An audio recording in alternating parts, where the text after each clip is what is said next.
Hey everyone, I'm Literary Freak 11 and this is going to be my final vlog for the readathon. I have completed all of the prompts. Unfortunately, the way that I structured this readathon was not good because what ended up happening was I prioritized in the beginning all the books I really wanted to read, and then at the end had all of the books that I was less excited about, and so it was kind of hard for me to push through. However, the readathon did cause me to push through books that I probably would have DNF'd, but ended up really enjoying, like the Dark Descent of Victor Frankenstein. So this is a Frankenstein retelling where they're teenagers, and Elizabeth is adopted by the Frankenstein family to kind of help curb and take care of his weird tendencies that he has. Their story, and this book, in the first 3 chapters I was very unsure of, and then I pushed my way through another 3 chapters and I fell in love with this book. I loved the retelling. It was so dark. Spoilers here. I loved that the book ends with an actual dark descent where she is in this ice shack. She falls into the hole for the ice fishing, and Victor tries to get her out because he's obsessed with her.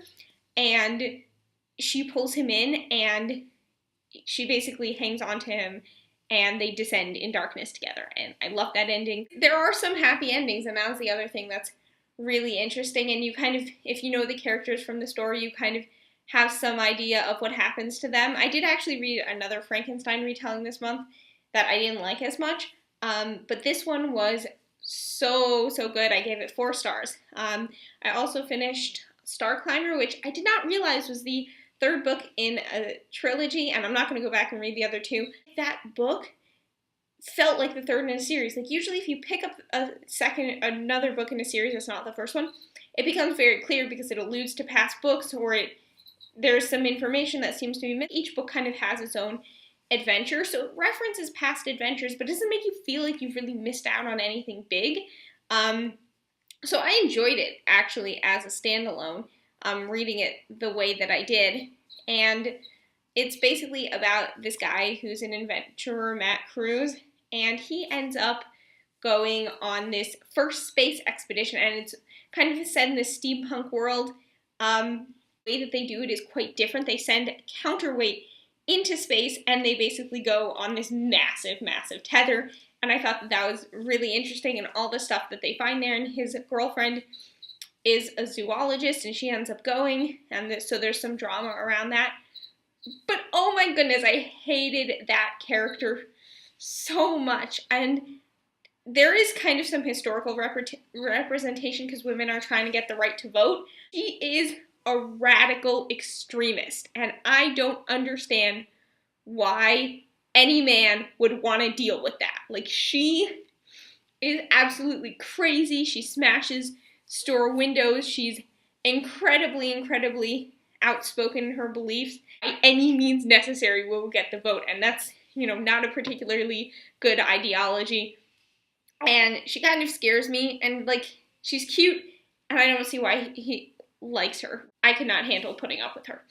And also she's just so self-determined, and it always feels like she's kind of using him. She's like, this is what makes me happy, but that's not necessarily the best for anybody in the long run. The final book that I read was Illuminati, and I have so many feelings about this book. I still don't know how to feel about this book. This is the last book that I finished for the readathon, and I don't know why you can't see the title, but okay, so the first 150 pages, I was confused. The next 200 pages, I hated with a vengeance. If this was not a library book, I would have set it on fire. I was so mad, the whole time. But I pushed through because I'm like, I don't have time to read anything else. I don't have time to get... And technically I do. I might read another book with 2 authors just so I don't have to count this for the readathon. And in the last 150 pages, I really did actually enjoy. I liked the way it wrapped up. I thought it was really interesting. It was finally intriguing for me. So I don't know how to feel. I don't know whether I'm going to continue with this series. And I feel like I just need to sit in my thoughts for a minute. Basically, it's about... The Illuminati is this group that compiles a report.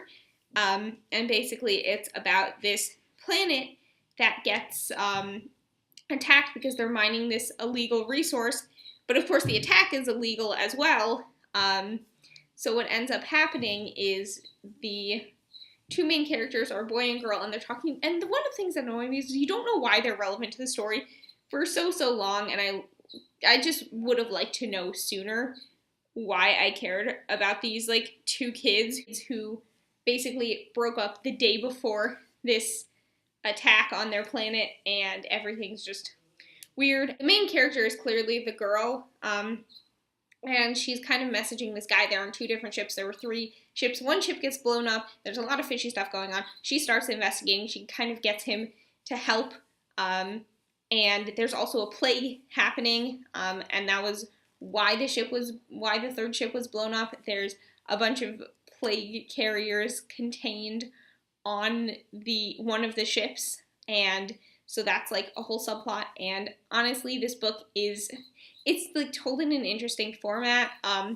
The problem is like it has all these files, and then you have the AI narrating large portions of it. Very poetic about it, which is interesting. But it's very clear that it's like this part kind of just needs to be told as a narrative.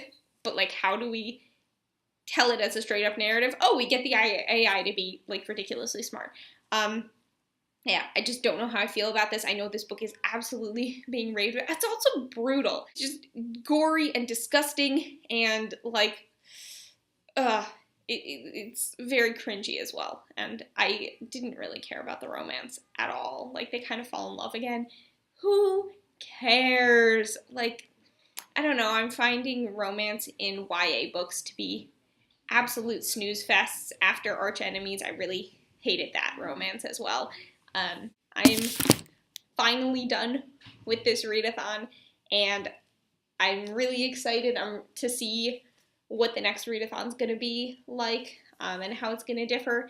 And I took this one way too intensely, and I think I'm going to have a very light reading month next month. Thanks for watching, everyone. Don't forget to like and subscribe and follow me on my social media.